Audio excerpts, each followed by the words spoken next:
Hello everyone, আমি Piu and welcome to my channel let's গো।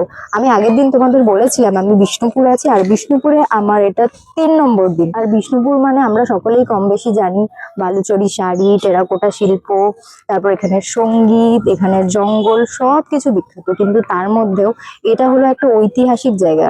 ঐতিহাসিক বলতে এখানে 70s সময়, মেবি আমি যদি খুব ভুল না হই, 70s সময় এখানে মল্ল রাজাদের বাস ছিল। আর সেই সময় এখানে প্রচুর মন্দির তৈরি হয়েছিল, যেমন বালাজির মন্দির, তারপর রাসমঞ্চ।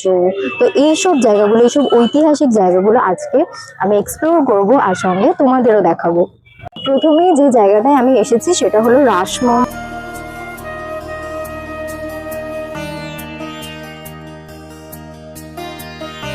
আমি যেহেতু আগেও এসেছি, মানে মাস 5-6 আগে এসেছিলাম, কিন্তু এত ভিড় দেখিনি। এই সময়টা এই জায়গাটা প্রচন্ড ভিড়, মানে এখানে। এরপর আমরা এসেছি দলমাদল কামান দেখতে, তো চলো দেখাই।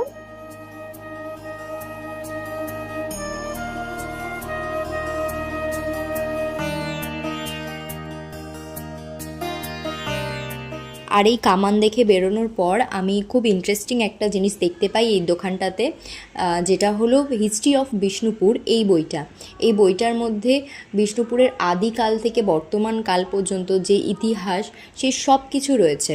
কিন্তু সমস্যার ব্যাপার হলো, এই ভিডিওটা আমি নিয়েছি, ফুটেজটা নেবার পর আমি যখন বাড়ি এসে দেখছি তখন আমার ফুটেজের কোনো অডিওই ছিল না। যদি ভালো করে দেখো বুঝতে পারবে। এই দোকানে যে বিক্রেতা, তিনি খুব উৎসাহের সাথে আমাকে বলছিলেন যে বইটার মধ্যে কি কি আছে কি না আছে। বইটার মধ্যে বিভিন্ন ধরনের ফটো দিয়ে বোঝানো রয়েছে সেই সময়ের ইতিহাসকে। এর পাশেই, মানে জাস্ট পাশে বেরিয়ে জাস্ট 1 মিনিট হাঁটলেই রয়েছে চিন্নমাসের মন্দির।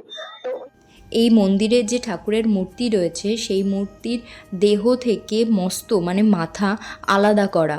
আর এই অবাক করা দেহ মূর্তি দেখতে গেলে তোমাকে একবার এই মন্দিরে আসতেই হবে।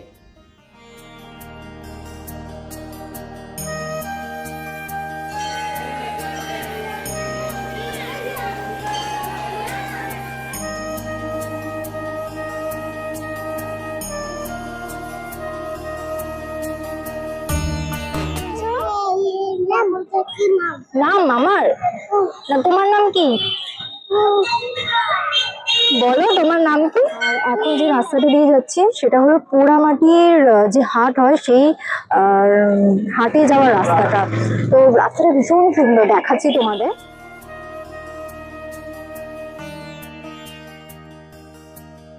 আমরা যাবো 3 রত্ন মন্দির। এই 3 রত্ন মন্দিরটা যেখানে পোড়ামাটির হাটটা বসে সেইখানেই রয়েছে, একদম সেইখানে। আর এইখানে ঢোকার জন্য কোনো টিকিট বা কোনো কিছু লাগবে না। এই যে এটা 1 নম্বর মন্দির, এটা হলো 2, আর এই পিছনেরটা 3। মানে 3টে মন্দির একই রকমের।